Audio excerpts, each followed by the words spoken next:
అందరికీ నమస్కారం. అమ్మ మాట అమ్మాయి బాట ఛానల్కి స్వాగతం. మొదటిసారి వీడియో చూస్తున్నట్లయితే సబ్స్క్రైబ్ చేసుకోండి, లైక్ చేసి షేర్ చేయండి, పక్కనున్న బెల్ సింబల్ని ప్రెస్ చేయండి. నేను చేసే కొత్త వీడియోస్ మీకు నోటిఫికేషన్స్ వస్తాయి. మొదలు పెట్టుకుందామా? కొత్త దెయ్యం, పాత దెయ్యం. ఒక ఊళ్ళో ఒక రైతు ఉండేవాడు. పొలం పనులకు బండి లాగటానికి అతని వద్ద 2 ఎడ్లుండేవి. వాటిలో ఒకటి చనిపోయింది. దానికి బదులుగా మరొక ఎద్దును కొనుక్కురావటానికి రైతు తన కొడుకును వెంటబెట్టుకొని ప్రయాణమయ్యాడు. దారిలో తినటానికి రైతు భార్య వాళ్ల కోసం 3 సజ్జ రొట్టెలు కాల్చి మూటకట్టి ఇచ్చింది. తండ్రి కొడుకులు సంతకు వెళ్ళి వెతకగా ఒక ఎద్దు దొరికింది. బేరం కుదుర్చుకొని ఆ ఎద్దును కొని తిరిగి వస్తూ దారిలో ఒక దిగుడు బావి కనపడితే అక్కడ రొట్టెలు తినడానికి తండ్రి కొడుకులు మెట్లు దిగి కాళ్ళు చేతులు కడుక్కున్నారు. రైతు కొడుకు మూట విప్పి 3 రొట్టెలుండటం చూసి, నాన్న, నాకు ఆకలిగా లేదు, నీకు 2 నాకు 1 అన్నాడు. ఆ దిగుడు బావిలో 3 దెయ్యాలు కాపురముంటున్నాయి. రైతు కొడుకు అన్న మాటకు అవి హడలిపోయి పైకి వచ్చి, బాబ్బాబు, మమ్మల్ని తినకండి, మీరు ఏం పని చెబితే అది చేస్తాము అన్నాయి తండ్రి కొడుకులతో. రైతు అవి దెయ్యాలని, తమని చూసి భయపడ్డాయని గ్రహించి, మా వెంట వచ్చి మేం చెప్పిన పనులన్నీ చేస్తే మిమ్మల్ని తినం అన్నాడు. మీరు ఏం చెయ్యమంటే అది చేస్తాం అన్నాయి దెయ్యాలు విధేయతగా.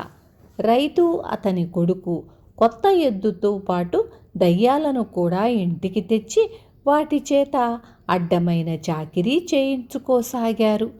దయ్యాల సంగతి ఇలా ఉండగా వాటిని అప్పుడప్పుడు చూడవచ్చే దెయ్యాలు బావిలో అవి లేకపోవటం గమనించి విచారించగా ఎవరో 2 మనుషులు వచ్చి వాటిని వెంటబెట్టుకుపోయినట్లు తెలిసింది. ఆ పాత దెయ్యాలను వెతుక్కుంటూ ఒక కొత్త దెయ్యం రైతు ఇంటికి వచ్చి వాటిని ఒక పశువుల కొట్టంలో చూసి, మీరు మీ బావిని వదిలిపెట్టి ఇక్కడ ఎందుకున్నారు అని అడిగింది. మా కష్టాలు ఏమని చెప్పం, 2 మనుషులు మేము ఉండే బావిలో దిగి మమ్మల్ని తింటామని భయపెట్టి మా చేత చాకిరీ చేయించుకుంటున్నారు అని పాత దెయ్యాలు లబలబలాడాయి. అదెంత పని, నేను ఆ మనుషులను అమాంతం చంపేస్తాను, నన్ను ఈ మూల దాక్కోనివ్వండి అన్నది కొత్త దెయ్యం. ఇంతలో రైతు కొడుకు పశువుల కొట్టంలోకి వచ్చారు. తండ్రి కొత్త ఎద్దును చూసి కొడుకుతో, ఒరే, ఈ కొత్త దానికి వాతం చేసింది, వాత పెట్టడానికి గరిట కాల్చి ఉంచాను, దాన్ని పట్టుకురా అన్నాడు. దాక్కుని ఉన్న దెయ్యం హడలిపోయి పరిగెత్తుకుంటూ వచ్చి రైతు కాళ్ల మీద పడి, బాబోయ్, నాకు వాతలు పెట్టవద్దు, నేను కూడా పాత దెయ్యాలు చేసే పనులన్నీ చేస్తాను, వాళ్ళు పొలం నుంచి పత్తి మాత్రమే తెస్తున్నారు, నేను దాన్ని ఏకి పెడతాను అంది.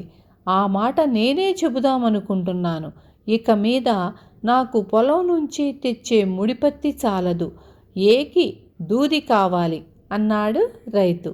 తరువాత పాత దెయ్యాలు కొత్త దెయ్యాన్ని తిట్టుకుంటూ, నీ ప్రయోజకత్వం అడుక్కు తిన్నట్టే ఉంది, మమ్మల్ని చెరవిడిపిస్తానని ప్రగల్భాలు పలికి ఉన్న చాకిరికి పత్తి ఏకడం పని ఒకటి కొత్తగా తెచ్చిపెట్టావు అన్నాయి బాధగా. విన్నారు కదా? రేపు మళ్ళీ ఇంకొక మంచి కథతో మీ ముందుకొస్తాను.